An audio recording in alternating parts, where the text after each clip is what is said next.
Hello everyone, आज date है 12 सितंबर 2021 और द हिंदू न्यूज एनालिसिस में आपका स्वागत है। इस वीडियो में हम द हिंदू की इंपोर्टेंट न्यूज को एग्जाम के पॉइंट ऑफ व्यू से डिस्कस करेंगे। नीचे डिस्क्रिप्शन बॉक्स में Telegram channel volcano IAS academy का लिंक दिया हुआ है।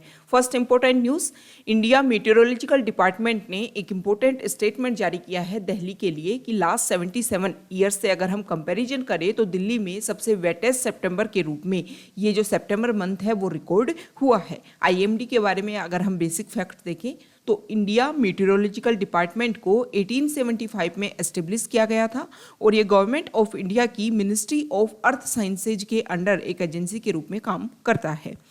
जो आईएमडी है वो हमारे इंडिया में सीस्मोलॉजी, वेदर फोरकास्टिंग, इसके अलावा मीटेरोलॉजिकल ऑब्जर्वेशन के लिए एक रिस्पॉन्सिबल एजेंसी के रूप में, प्रिंसिपल एजेंसी के रूप में ये काम करता है। तो ये जो फैक्ट्स हैं वो हमारे प्रीलिम्स के पॉइंट ऑफ व्यू से इंपॉर्टेंट हो जाते हैं।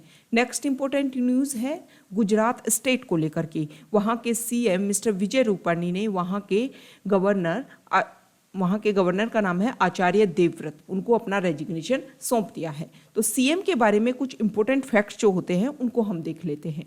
हमारे इंडियन कॉन्स्टिट्यूशन के आर्टिकल 164 में ये बताया गया है कि chief minister shall be appointed by the governor.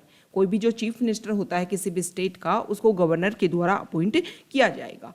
कुछ और इंपॉर्टेंट स्टेटमेंट देख लेते हैं। अगर कोई person legislative assembly, state legislative assembly का मेंबर नहीं है लेकिन फिर भी वो सीएम बन सकता है मैक्सिमम 6 मंथ्स के लिए। 6 मंथ्स के अंदर उसको जो वहाँ की लेजिस्लेटिव असेंबली है, जिस स्टेट का उसको सीएम अपॉइंट किया गया है, उस लेजिस्लेटिव असेंबली का उनको मेंबर बन के आना होगा।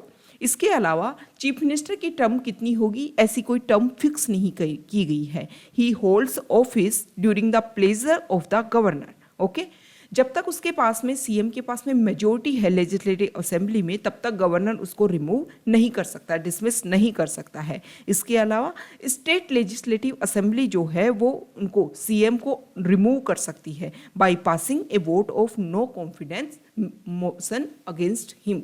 मतलब इनके खिलाफ में नो कॉन्फिडेंस मोशन पास कर दिया जाए तो इनको डिसमिस किया जा सकता है स्टेट लेजिस्लेटिव असेंबली के द्वारा सीएम को, चीफ मिनिस्टर को। ओके, तो ये चीफ मिनिस्टर के बारे में कुछ इंपॉर्टेंट फैक्ट्स हमने गेन किए। नेक्स्ट इंपॉर्टेंट न्यूज़ है 9/11 अटैक्स को लेकर के। 9/11 अटैक को 20 ईयर्स कंप्लीट हो गए और वहाँ के जो प्रेसिडेंट है मिस्टर बाइडेन, जो 46 नंबर के वहाँ पे प्रेसिडेंट है, उन्होंने इम्पोर्टेंट स्टेटमेंट दिया कि इन अटैक से एक इम्पोर्टेंट बात ये हमारे सीखने आई कि यूनिटी द सेंटर लेसन। ये इस अटैक से इम्पोर्टेंट टीचिंग्स हमने सीखी। 9/11 अटैक्स के बारे में आपको पता है, 11 सितंबर 2001 को लगभग 20 के लगभग टेररिस्ट जो हैं वो यहाँ के यूएस के जो कमर्शियल प्लेन्स हैं उनको कैप्चर कर लेते हैं और उसके द्वारा world trade centre, pentagon buildings, इनके ऊपर अटैक किया जाता है। जो मेन उनकी कांग्रेस बिल्डिंग है उसके ऊपर भी अटैक करने वाले होते हैं लेकिन बीच में ही वो प्लेन क्रैश हो जाता है। लगभग 4 प्लेन्स को यहाँ पर कैप्चर किया जाता है, उसकी वजह से बहुत सारे लोगों की डेथ हो जाती है। ये मेजर अटैक देखने को मिला और इसके बाद में ही यूएस ने कंप्लीटली पूरे ग्लोबल लेवल पर टेररिज्म को काउंटर करने के लिए ऑपरेशन एंड्योरिंग फ्रीडम चलाया था। ये आपको ध्यान में रखना है। ओके, और इसी का ही रिजल्ट था, 9/11 अटैक का ही रिजल्ट था कि अफगानिस्तान के ऊपर आकर के उन्होंने 20 ईयर्स यहाँ पर टेररिज्म को खत्म करने की कोशिश की, लेकिन जो तालिबान है वो मोर पावरफुल बनकर के सामने आया और कुछ ही दिनों में उन्होंने, अभी हमने देखा कुछ ही दिनों में उन्होंने अफगानिस्तान को अपने अंडर कर लिया।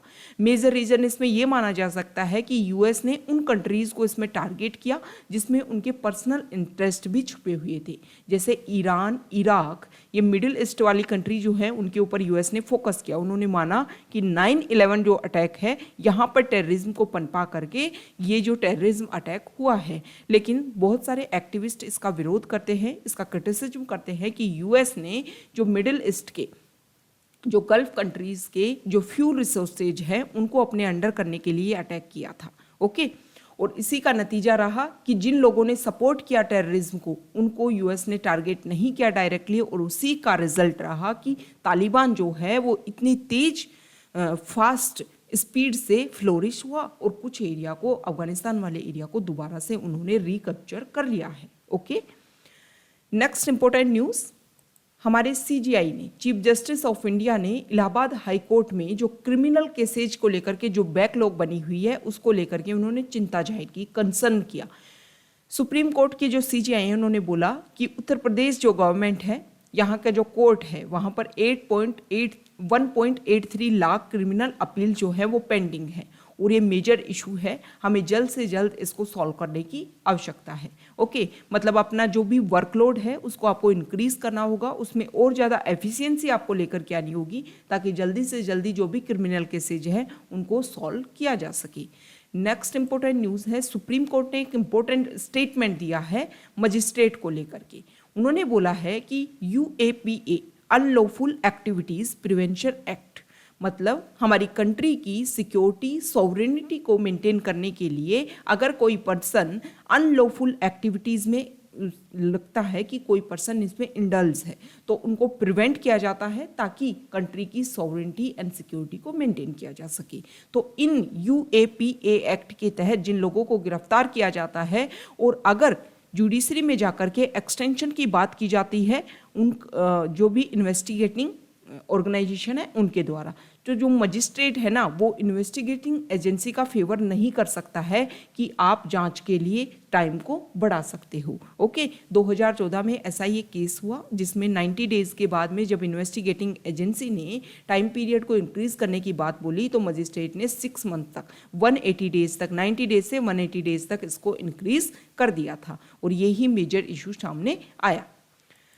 नेक्स्ट इंपॉर्टेंट न्यूज़ है, यहाँ पर ये पिक्चर देखिए आप, ऑस्ट्रेलिया के डिफेंस मिनिस्टर और उनके फॉरेन मिनिस्टर हमारे इंडिया की विजिट पर थे। एक्सटर्नल अफेयर्स मिनिस्टर और जो डिफेंस मिनिस्टर वो हमारे इंडिया की विजिट पर थे और 2+2 मिनिस्ट्रियल जो डायलॉग है वो इंडिया और ऑस्ट्रेलिया के बीच में हुआ।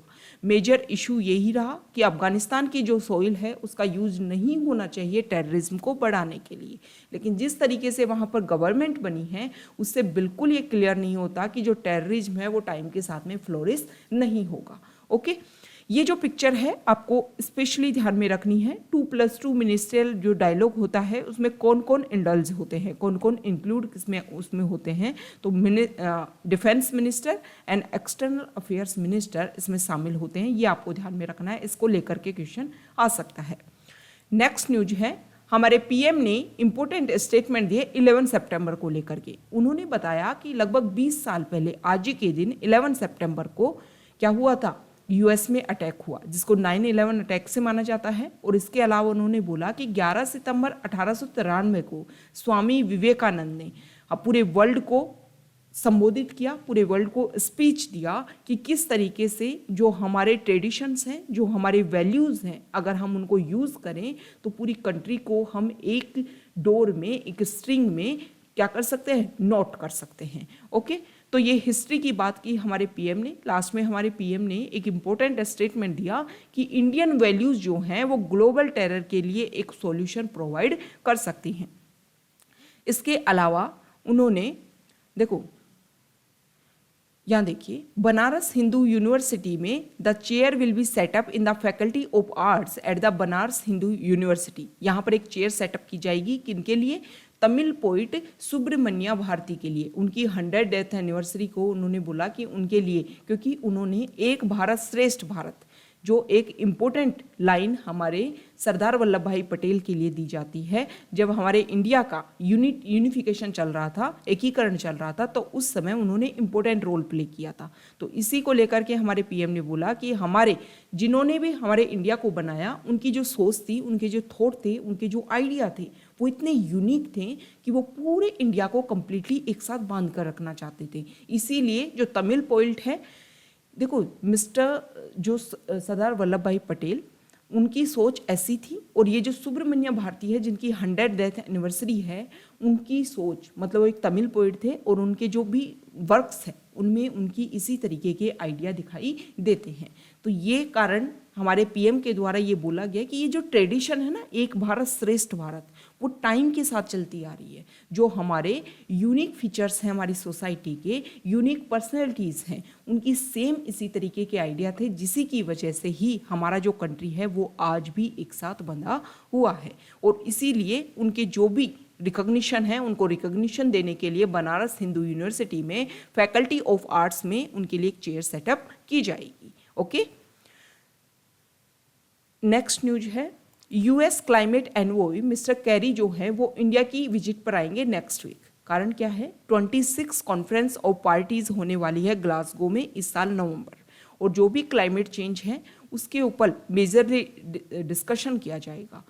मेजर प्रॉब्लम ये है कि जितना एमिशन हो रहा है उसको कर्व करने के लिए अगर एक मेजर सॉल्यूशन की अगर आप बात करो तो आपको एनर्जी ट्रांजिशन के ऊपर वर्क करना होगा, और इंडिया ने इसके लिए वर्क करना स्टार्ट भी कर दिया है। इंडिया जो है वो ग्रीन हाउस गैसेज में 3rd लार्जेस्ट एमिटर है चाइना और यूएस के बाद में। ओके, 2015 में जो पेरिस क्लाइमेट एग्रीमेंट साइन हुआ था और उसके बाद में उसके ऊपर कमिटमेंट्स जो साइन किए गए थे कि इनके ऊपर वर्क किया जाएगा, तो इंडिया ने डिसाइड किया था कि 2030 तक हम 450 गीगावाट रिन्यूएबल एनर्जी कैपेसिटी को इंस्टॉल करेंगे, और इंडियन रेलवेज ने अभी टारगेट किया है कि 2030 तक वो नेट जीरो एमिशन को अचीव करने की पूरी कोशिश करेंगे। ओके, तो यहाँ पर आकर के मिस्टर कैरी जो हैं वो इंडिया के साथ में डिस्कशन करेंगे कि किस तरीके से एनर्जी ट्रांजिशन को हर कंट्रीज़ के द्वारा अपनाया जा सकता है, और ये जो प्रॉब्लम है ना इसको हम इजीली सॉल्व कर सकते हैं। देखो, क्लाइमेट चेंज ऐसा इशू है, अगर उसको टाइम के अकॉर्डिंग सॉल्व नहीं किया गया तो वो बढ़ता ही जा रहा है, उसकी वजह से टेम्परेचर इंक्रीज ही होता जा रहा है, और उसकी वजह से जो एक्सट्रीम वेदर इवेंट्स हैं वो बहुत ज़्यादा देखने को मिल गए हैं। नेक्स्ट इंपॉर्टेंट न्यूज़, म्यांमार में आपको पता है कि 1 फरवरी से वहाँ पर आर्मी रूल है। इसी की वजह से बहुत सारे लोग वहाँ से निकल करके हमारे इंडिया की बॉर्डर को पास करके हमारे इंडिया के जो नॉर्थ ईस्ट स्टेट है उनमें एंटर कर रहे हैं, और ये मेजर इशू है क्योंकि देखो बहुत सारी कम्युनिटी ऐसी हैं बॉर्डर एरियाज़ में, इस साइड म्यांमार और यहाँ पर हमारे नॉर्थ ईस्ट स्टेट, तो उनमें अगर हम कंपैरिजन करें तो उस एरिया में आपको पता है कि बहुत सारी कम्युनिटी ऐसी है, बॉर्डर ही तो उनको अलग करती है ना, बहुत सारी कम्युनिटी ऐसी हैं जो यहाँ पर म्यांमार साइड में भी रहती हैं और उनके रिलेटिव्स इंडियन साइड में भी रहते हैं। तो मेजरली ये वही लोग हैं जो निकल करके इंडिया में एंट्री कर रहे हैं। Okay, next important news issue है, यहाँ पर वल्चर को लेकर के आर्टिकल दे रखा है कि वल्चर की जो पॉपुलेशन है हमारे इंडिया में काफ़ी घट गई थी, लेकिन इनको कुछ स्पेशल एरियाज़ में इनको दोबारा से रीडेवलप किया गया और वापस में इनको ओपन एरियाज़ में छोड़ा जा रहा है, जिसकी वजह से इन वल्चर्स की जो पॉपुलेशन है वो दोबारा से इंक्रीज हो रही है। नेक्स्ट इंपॉर्टेंट न्यूज़, यहाँ पर botanical survey of India Calcutta based जो बोटनिकल सर्वे ऑफ इंडिया है उन्होंने काफ़ी लंबे समय से काम किया कि हमारे इंडिया में जो बायोडाइवर्सिटी है वो बहुत डिफरेंट है। अगर पूरे वर्ल्ड से कंपैरिजन करें ना तो बहुत यूनिक तरीके के हमारे यहाँ पर फ्लावर्स हैं, बहुत यूनिक तरीके के यहाँ पर प्लांट्स हैं, उन सब के लेकर के उन्होंने रेयर पेंटिंग्स बनाने की कोशिश की। डाइज, फैब्रिक्स, ये सारी चीज़ें जो हैं अब वो पब्लिक में इन सारी कलेक्शंस को उतारने वाले हैं। ओके, ये सारी चीज़ें हमें हमारे इंडिया की जो प्लांट डाइवर्सिटी है उसको शो करती है। ये आर्टिकल है यहाँ पर काजीरंगा नेशनल पार्क, अभी फ्लड्स आ गई थी और फ्लड्स की वजह से जो काजीरंगा नेशनल पार्क है उसकी वजह से काफ़ी डिवास्टेशन उसको देखना पड़ा था, लेकिन अब ये सारे जो एनिमल्स है वो यहाँ पर हिल एरियाज़ में शिफ्ट हो गए थे। अब वापस से ये जो एनिमल्स हैं वो वापस से काजीरंगा नेशनल पार्क की तरफ वापस आ गए हैं। काजीरंगा नेशनल पार्क आसाम में है, आपको पता होगा, और यहाँ पर 1 हॉर्न राइनोसोरस जो है वो मेजोरिटी में पाई जाते हैं। इसके अलावा जो अदर स्पीसीज हैं एनिमल की वो भी यहाँ पर पाई जाती हैं। ओके, नेक्स्ट इंपॉर्टेंट न्यूज़ यहाँ देखिए, देखो यूएस और चाइना के बीच में डिस्कशन होता है। डिस्कशन इससे पहले भी अलास्का में उनकी मीटिंग हुई, मतलब अभी तक यूएस और चाइना के बीच में जब से यूएस में नए राष्ट्रपति बने हैं, प्रेसिडेंट बने हैं, तब से उनके बीच में 2 बार ही डिस्कशन हो पाया है। अब ये जो डिस्कशन हुआ उसमें एक मेजर बात सामने आई है कि कंपटीशन होना जरूरी है, हर एरिया में कंपटीशन होना जरूरी है, तभी जाकर के हम हर प्रॉब्लम का बेटर सॉल्यूशन लेकर के आएंगे। लेकिन जिन इश्यूज के ऊपर आपको क्लैश है उनको जरूरी नहीं है कि आपको कंपटीशन अगर है तो आप उनको कन्फ्लिक्ट में चेंज कर दो, मतलब कन्फ्लिक्ट नहीं होने चाहिए। कोई भी मेजर प्रॉब्लम है उसको बैठ करके सॉल्व कीजिए, कंपटीशन रखिए, लेकिन जो कन्फ्लिक्ट है उसको फॉलो करने की आवश्यकता नहीं है। नेक्स्ट इंपॉर्टेंट न्यूज़, यहाँ पर साइंस पेज पर इंपॉर्टेंट आर्टिकल आया है कि हमारे इंडिया में जो टेक्सटाइल इंडस्ट्री में जो वाटर यूज़ किया जाता है, उस वाटर यूज़ को, जो वाटर निकलता है एक्सट्रैक्शन के रूप में जो वाटर निकलता है, उसके लिए इम्प्रूव्ड वाटर मैनेजमेंट सिस्टम लाया गया है, डेवलप्ड किया गया है। इस टेक्नोलॉजी से क्या होगा कि जो वाटर है उसका जो ट्रीटमेंट कॉस्ट है, एक तो वो कम हो गया है, दूसरी वजह से जो लोग हैं, देखो जब ट्रीटमेंट कॉस्ट कम हो गया है तो लोग इसकी तरफ क्या होंगे, अट्रैक्ट होंगे। मेजर प्रॉब्लम पहले यही तो थी कि जो भी हमारी टेक्सटाइल इंडस्ट्री है उससे टॉक्सिक वाटर जो निकलता है उसको ट्रीटमेंट इसलिए नहीं किया जाता था क्योंकि उसका ट्रीटमेंट जो है, उसका जो कॉस्ट है वो काफ़ी ज़्यादा एक्सपेंसिव हुआ करता था। तो ये जो नई टेक्नोलॉजी है इसने इसको चीपर बनाने की कोशिश की है और इसकी वजह से वे एरिया, हमारे राजस्थान की अगर हम बात करें तो पाली वाला जो एरिया है वहाँ पर बहुत सारी ऐसी छोटी छोटी रिवर्स हैं, उनका पानी भी टॉक्सिक हो गया है, वाटर टॉक्सिक हो गया है क्योंकि उस एरिया में बहुत सारी टेक्सटाइल इंडस्ट्री है जिसकी वजह से वहाँ पर जो टॉक्सिक वाटर निकलता है वो डंप कर दिया जाता है उन रिवर्स में और वहाँ के लोगों के लिए वाटर, ड्रिंकिंग वाटर की काफ़ी ज़्यादा स्केर्सिटी है। तो इस आर्टिकल में यही बोला गया है कि इस तरीके के वाटर को जब मैनेजमेंट किया जाएगा तो जो वाटर स्केर्सिटी है उसको हम क्या कर सकते हैं, ख़त्म कर सकते हैं और वाटर स्केर्सिटी जो रीजन्स हैं वहाँ पर भी इस प्रॉब्लम को ईजिली सॉल्व किया जा सकता है।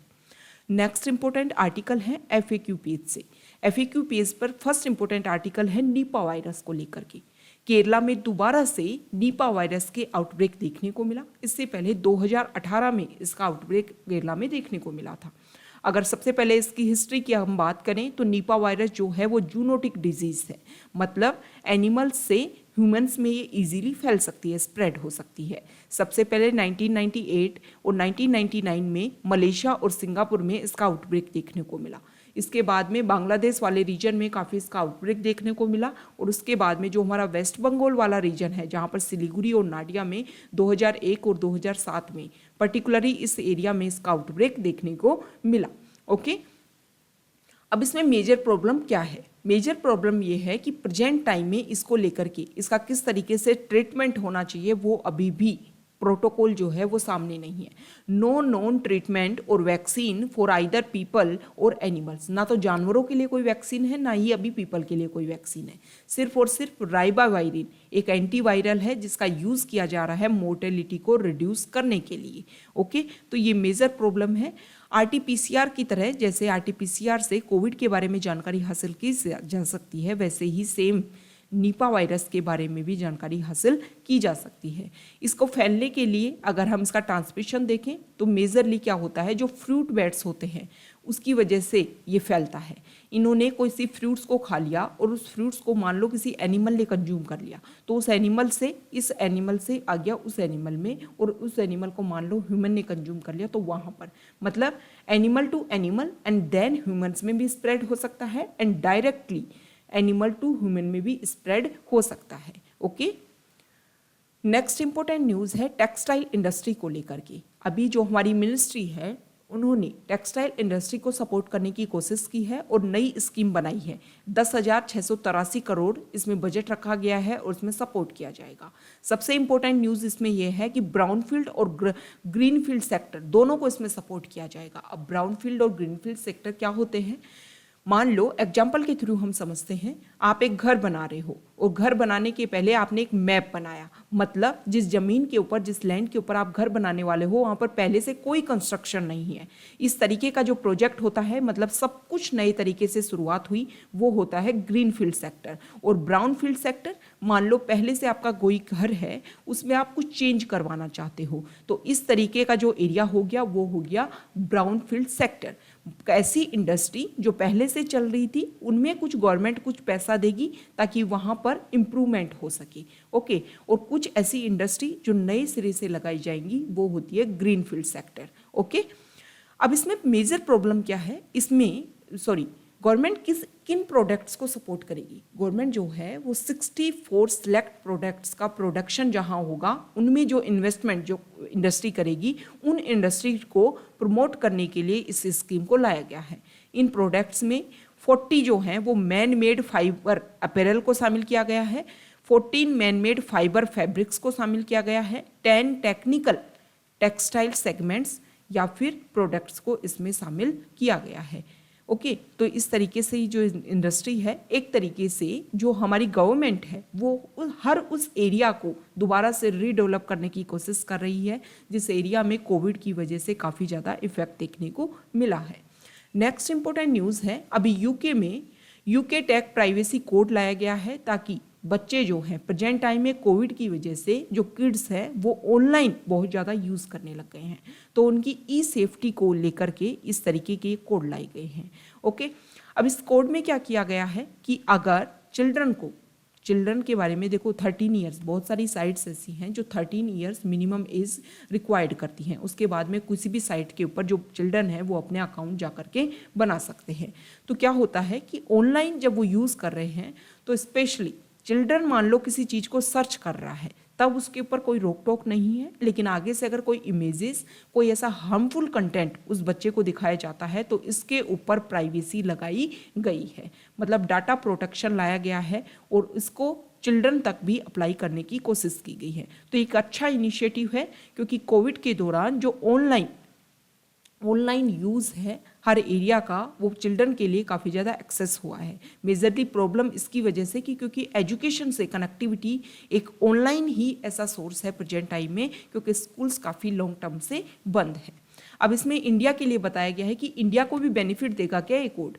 तो मिस्टर डेनहैम ये बात बोलते हैं कि United nation convention on the rights of the child जो है वो इस कोड की रूट में है, मतलब ये कोड बनाने से पहले इन जो राइट्स को फाउंडेशन में रखा गया था, और ये जो कोड है वो स्पेशली चिल्ड्रन को स्पेशल सेफगार्ड देने के लिए रिकॉग्नाइज करते हैं, ताकि उनकी लाइफ के जो ऑल एस्पेक्ट्स हैं उनको इस तरीके के सेफगार्ड दिया जा सके। तो देखो, चाइल्ड तो हर एरिया के सेम है ना, हर कंट्री के सेम है, तो अगर एक एरिया में चिल्ड्रन को इस तरीके से प्राइवेसी उनकी मेंटेन की जा रही है और उनको जो भी ऑनलाइन थ्रेट है उनसे सेव किया जा रहा है, तो इस तरीके का जो डिजिटल एनवायरनमेंट डेवलप होगा वो हर एरिया के जो भी बच्चे हैं, ग्लोबल एरिया में जो भी चिल्ड्रन हैं, उन सभी को सेफ स्टेज प्रोवाइड करवाएगा।